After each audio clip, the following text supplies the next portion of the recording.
Gas కష్టాలు, commercial gas కష్టాలు తీరాయని మనమందరం అనుకుంటున్నాం. బట్ ఏజెన్సీల నుంచి ఇంకా కూడా చాలా ప్రాంతాల్లో గ్యాస్ అనేది ఇంకా కూడా పెద్దగా వెళ్ళడం లేదు. అందువల్లనే చెన్నై లాంటి ప్రాంతాల్లో కూడా చాలా హోటల్స్ అన్నీ మూతపడ్డాయి.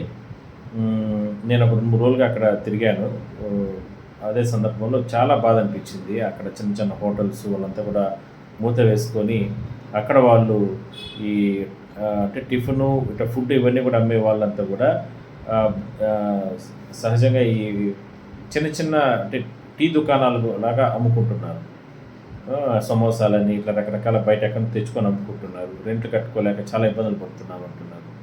చాలా ప్రాబ్లమ్స్ ఉన్నాయండి గ్యాస్ వల్ల. బట్ ఏరా అంటే ప్రభుత్వ అధికారులు ఏం చెప్తున్నారంటే ప్రభుత్వ పెద్దలు, కేంద్ర, రాష్ట్ర ప్రభుత్వ పెద్దలు కూడా గ్యాస్ సఫిషియెంట్‌గా వస్తుంది. గ్యాస్ ఎక్కడ కూడా కమర్షియల్ గ్యాస్ కూడా సరే ఎక్కడ కూడా కొరత లేదు అంటున్నారు కానీ, బట్ గ్రౌండ్ లెవెల్‌లో మాత్రం మరి వచ్చిన గ్యాస్ అంతా ఎవరికి ఇస్తున్నారో తెలీదు. ఎక్కడ వెళ్తుందో తెలీదు. ఎక్కడ చూసినా రోడ్ల పైన గతంలో ఇరువైపులా హోటల్స్ గానీ, లేదంటే ఫాస్ట్ ఫుడ్ సెంటర్స్ గానీ, లేదంటే డాబాలు గానీ, ఇట్లా రకరకాలుగా అన్నీ కూడా చాలా కళకళలాడేటివి. వాహనాలు, లారీలు, బస్సులు అన్నీ ఆపి తినేవాళ్ళు.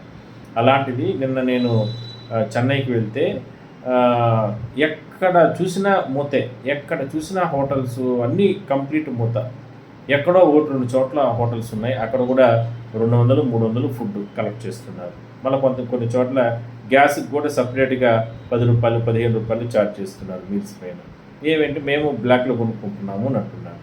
సో, దీనిపైన మాత్రం అంటే ఎవరినో నిందించాలనేది కాదు గానీ, దీనిపైన మాత్రం కాస్త దృష్టి పెడితే ఎందుకంటే హోటల్ రంగం అనేది చాలా ప్రయారిటీ. అంటే దానివల్ల రాకపోకలు స్తంభించిపోతాయి. చాలా రకాలుగా ప్రజలు ఇబ్బందులు పడే అవకాశం అయితే ఉంది.